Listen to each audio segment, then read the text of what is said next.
Ini adalah permainan kartu lebih menakutkan daripada permainan kehidupan. Jika menang dalam semalam, akan menjadi jutawan. Jika Anda kalah, Anda akan diseret untuk melakukan eksperimen. Hidup lebih buruk daripada mati. Ini semua tentang apa yang Tai Feng lakukan sehari yang lalu. Tidak bisa membayangkan. Kenapa dia datang ke sini? Di sini sejak beberapa hari yang lalu. Tai Feng adalah orang miskin. Jadi badut di ruang permainan. Sejak dia berumur 8 tahun. Ayahnya dibawa pergi oleh orang misterius. Ibu terkena stroke. Dari waktu itu, jika dia marah, dia paranoid berubah menjadi badut. Bunuh semua penjahat yang telah berubah menjadi monster. Tai Feng hanya fokus pada pekerjaan. Dan merawat ibu yang dirawat di rumah sakit. Biaya rumah sakit yang mahal menjadi beban. Dia punya pacar bernama Zhu Jiuba. Bekerja sebagai perawat di rumah sakit. Zhu Jiuba selalu membantu dia menjaga ibunya. Berdampingan dengan dia. Tetapi karena keadaan dia sekarang, Tai Feng tidak berani untuk melamar pacarnya. Tidak hanya itu. Karena tidak punya cukup uang untuk bayar tagihan RS. Ibu dipindah keluar koridor. Tidak ada pilihan lain, dia memutuskan. Gadai rumah dia. Berikan uang ke Li Kuan untuk investasi ke properti. Ke tempat yang tidak diketahui. Investasikan tetapi kalah. Tetapi tidak lama kemudian, Li Kuan mengiriminya pesan suara. Saya melakukan sesuatu yang salah pada Anda. Anda telah bekerja keras sepanjang hidup Anda. Sekarang Tai Feng baru mengerti. Tapi hal yang menakutkan masih ada di belakang. Seorang pria berbaju hitam telah menculik dia. Dan bawa pergi. Satu orang asing. Katakan yang sebenarnya tentang masalah ini. Ternyata Li Kuan menggunakan rumah dia untuk rentenir.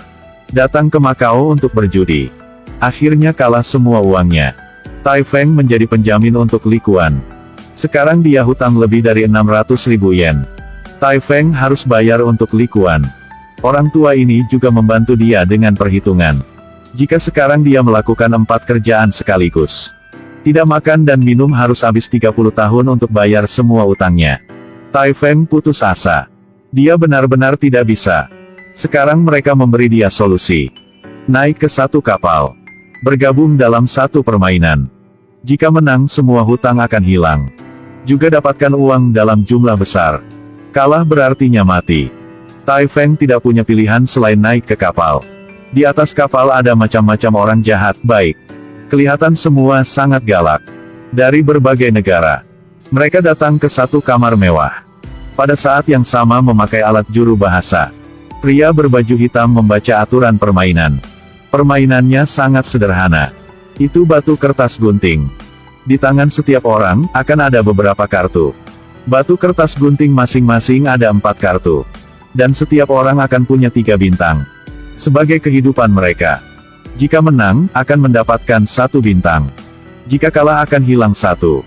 Setelah gamenya selesai, 2 syarat harus dipenuhi untuk dianggap sebagai pemenang. Pertama, semua kartu harus habis.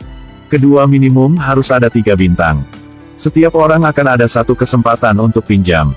Bisa beli kartu atau bintang. Pada akhirnya pemenang bisa turun dari kapal. Jika punya banyak bintang bisa tukar dengan uang. Yang kalah akan diseret pergi sebagai subjek ujian. Dalam hati Tai Feng sangat takut. Tidak ada reaksi. Seorang pria berambut panjang berbicara dengannya. Berbicara bahasa Mandarin dengan sangat baik. Dia kasih tahu Tai Feng. Permainan ini. Jika kita keluarkan kartu yang sama. Ini akan dianggap seri. Apalagi gak akan rugi bintang. Jadi harus mencari 1 orang untuk bekerja sama. Terus begitu tidak ada yang menang atau kalah. Jadi bisa cepat habisin kartunya. Tidak capek bisa turun dari kapal dengan aman. Tai Feng setuju. Mereka datang ke satu meja. Ternyata pria itu tidak menipu dia. Batu kertas gunting. Semua hasil seri. Tai Feng sangat senang. Bisa cepat turun dari kapal ini. Tetapi ada yang tidak dia harapkan telah terjadi. Anda menang. Tai Feng kaget. Memang benar orang yang baru saja mengalami hidup. Sangat mudah ditipu oleh orang lain. Pria itu langsung minta maaf. Katakan pada dia tadi tidak hati-hati jadi urutan kartunya dibalik. Dan mengatakan next dia akan keluar kunting. Suruh Tai Feng keluarkan batu. Jadi dia bisa balikin bintang ke Tai Feng. Balik ke meja dan ambil kartu. Pria berambut panjang keluarkan kartu. Itu pasti adalah Kunting. Tetapi saat itu Tai Feng turunkan kartu batu. Tetapi depan dia adalah kartu kertas.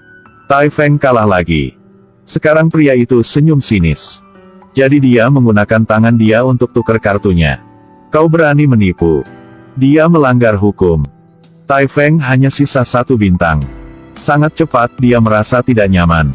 Semua orang di sekitar menjadi monster. Lalu dia pingsan.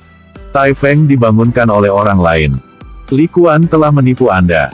Dia marah lagi. Usir orang itu pergi. Tetapi Ti Feng mengerti. Memukul orang lain juga tidak menyelesaikan masalahnya. Sekarang mereka harus kerjasama. Baru bisa menang. Dia hanya sisa 1 bintang. Tai Feng melihat komputer digital. Berpikir sejenak lalu berkata, sekarang harus mencari 1 orang yang punya 2 bintang untuk bergabung dengan mereka. Sangat cepat mereka menemukan 1 pria gendut pakai kacamata. Pria itu yang sangat berhati-hati. Ingin melihat kartu punya mereka dulu. Setelah lihatnya dia langsung setuju. Tetapi baru sampai ke pintu. Pria gendut itu langsung lari. Ternyata tadi, minta lihat kartu. Dia ambil 1 kartu. Ketika kedua mengejarnya, sudah terlambat. Pria gendut itu sudah keluarkan kartu. Akhirnya dia kalah. Hilang 1 bintang lagi. Mereka memukul pria gendut. Pria gemuk duduk dan mulai menjelaskan. Mengatakan dia punya anak masih kecil. Tai Feng berubah pikiran. Biarkan dia masuk ke tim. Mereka duduk dan diskusikan. Pria gendut berkata saat dia melihat kartu punya mereka. Ada 4 kartu Kunting dan 1 kartu kertas. Tidak logis. Karena pikiran pemain selalu perhatikan untuk menyimpan jumlah kartu yang sama di tangan. Jika tidak, pada akhirnya akan sangat sulit untuk menang. Kata-kata ini menyarankan Tai Feng. Jika mengikuti tip ini untuk memikirkan kartu. Setelah keluarkan Kunting dan batu. Lanjut pasti adalah kertas. Jadi mereka mencari. 1 pria asing hanya sisa 9 kartu di tangan. Tetapi dia baru keluarkan kartu batu dan Kunting. Tai Feng mau main sama dia. Ternyata benar dia keluar kartu kertas. Mereka menang. Lalu Tai Feng minta untuk main lagi. Pria asing mengatakan dengan keras. Jika mau harus main 3 game. Tai Feng hanya sisa 3 kartu. Kemungkinan kalah sangat besar. Tapi Tai Feng setuju. Game kedua dia keluarkan kartu Kunting, kalah. Teman-teman mulai khawatir. Tapi sebenarnya ini adalah rencananya Tai Feng. Dia berspekulasi bahwa pria asing itu akan berpikir. Tai Feng gunakan tip untuk bermain kartu. 3 kartu di tangan.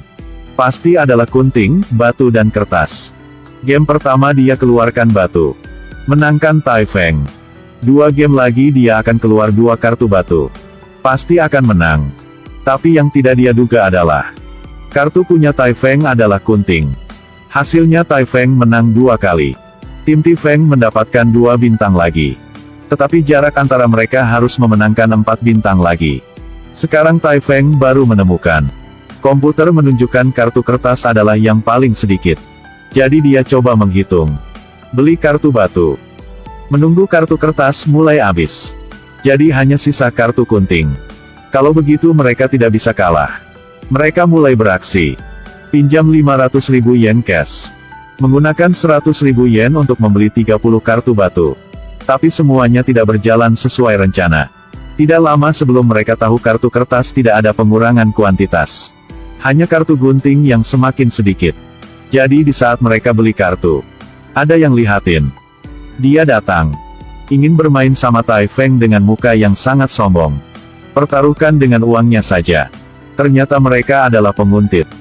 Tetapi Tai Feng berkata, tidak mau main dengan uang, pertaruhan dengan 3 bintang saja. Hanya mau main 1 game untuk memutuskan siapa yang kalah siapa yang menang. Karena Tai Feng berspekulasi. Musuh buru-buru mencari permain. Kemungkinan jumlah kartu yang tersisa adalah ganjil. Ingin dengan cepat hilangkan 1 kartu. Kartu yang tersisa akan seimbang. Menang dengan lancar. Lawan berpikir bahwa Tai Feng punya banyak kartu batu begitu. Pasti tidak punya kartu Kunting. Siapa yang mengira bahwa Tai Feng akan memiliki? Tai Feng menang. Mendapatkan 3 bintang. Lalu dia beli lagi semua kartu di tangan penantang. Lalu bertanya kepadanya, kartu yang sisa di tangan adalah apa? Gunakan untuk mengintimidasi. Dia hanya bisa mengakui. Berikan kartu itu pada Tai Feng. Jadi jumlah besar kartu batu dan kertas sudah di tangan Tai Feng. Mereka percaya jika mereka pasti akan menang. Tetapi saat itu, pria yang menipu dia sebelumnya ingin menipu Laik. Dia meminta semua orang untuk mencuci kartu. Mengatakan bahwa dia mendengar kalimat yang sangat menakutkan. Juga mengatakan orang yang tidak membagikan kartu tidak ada yang akan bermain dengannya. Langsung mundur. Tai Feng tidak punya pilihan lain. Hanya bisa ikut saja. Dia hati-hati mengamati. Setelah kocokan kartu, pria berambut panjang itu melempar kartu Tai Feng ke udara. Berkepanjangan waktu punya dia. Ambil kesempatan. Pria itu dengan cepat pergi untuk menantang. Sangat cepat dia menang. Lalu Tai Feng manggil semua orang berkumpul. Trik yang digunakan sama pria rambut panjang itu tadi. Jadi di saat dia kocok kartu sudah menggunakan trik. Sisakan kartu batu untuk dia sendiri. Gunakan kartu kunting untuk memancing. Kartu yang sisa kasih ke Tai Feng. Selama dia tidak melawan Tai Feng, pasti dia akan menang. Hilangkan semua kartu di tangannya. Termasuk bintang juga. Rencananya terungkap. Semua orang menolak untuk bermain dengan pria itu. Sangat cepat Tai Feng menggunakan semua kartu di tangan. Gunakan cara yang paling adil. Ambil semua kartu hilang punya orang lain. Akhirnya hanya sisa pria rambut panjang itu. Sisa 1 kartu batu. Dia hanya bisa bermain dengan Tai Feng. Karena jika kartu tidak habis, dia akan kalah. Tai Feng minta pria itu keluarkan 5 bintang. Harus minta maaf semua orang di sini. Dan tampar dirinya sendiri. Sampai berdarah baru boleh berhenti. Akhirnya dia menang. Tetapi karena dia masih ada 1 kartu, masih dibawa pergi. Dibawa ke 1 ruang gelap dan kecil. Ini adalah rencana mereka. Teman-temannya pasti akan menebus dia keluar. Tai Feng dilucuti pakaiannya. Dia menemukan 1 pria di tubuh ada banyak luka. Dia berkata, jika masuk sini dengan tangan kosong, jangan berharap Anda bisa keluar. Tai Feng tidak percaya omongan pria itu. Tetapi yang paling buruk telah terjadi. Pria gendut ambil bintang lalu berkata, jika menggunakan 3 bintang untuk selamatkan Tai Feng, saat kita turun dari kapal, kita tetap miskin. Sekarang kalau jual semua bintang ini, bahkan bisa mendapat lebih dari 1 juta yen. Setelah mengatakan itu, dia berbalik dan pergi. Tai Feng berteriak, suruh teman pergi untuk dapatkan kembali bintangnya. Tapi teman itu perlahan berlutut. Maafkan saya. Dia masih berkhianat Tai Feng. Tidak peduli seberapa pintar Tai Feng. Tidak bisa memenangkan hati orang jahat. Diambil semua uang oleh temannya. Sebelum pergi juga tidak lupa untuk ketawa Tai Feng. Di dunia binatang, hanya berkuasa, tidak ada kasih sayang. Tai Feng marah. Bergegas untuk memukul pria berwajah bekas luka itu. Tapi dia ditahan oleh keamanan. Tapi dia masih tertawa. Sesuai dengan omongan orang itu, rekan tim akan tinggalkan dia. Jelas bukan untuk cinta persaudaraan, tapi manfaat. Maka pasti ada sesuatu yang berharga di tubuh orang itu. Dan tempat yang simpan itu adalah pasti di punggungnya. Orang di luar melihat berlian di tangan Tai Feng. Hanya bisa menebus dia keluar. Saat dia keluar, ada 1 lelaki tua hentikan dia. Memohon kepadanya. Telepon ke anak dia yang sedang sakit parah. Tetapi dia tidak berhenti. Langsung keluar dari situ. Temukan orang yang mengkhianati dia untuk balas dendam. Ambil kembali bintangnya. Lalu memutuskan hubungan dengan teman yang 1 lagi. Mengambil kembali uang. Dia balik ke ruang gelap itu. Gunakan 3 bintang untuk nebuskan lelaki tua itu. Sebenarnya dia bisa jual bintang untuk dapatkan 10 juta yen. Menebus rumah kembali. Membayar biaya rumah sakit untuk ibu. Tapi dia memilih untuk menyelamatkan orang asing. Kenapa? Karena lebih baik seumur hidup memakai baju badut. Juga tidak mau menjadi anggota di dunia hewan. Dia adalah orang yang bersemangat. Hanya tahu benar atau salah, tidak peduli dengan manfaat.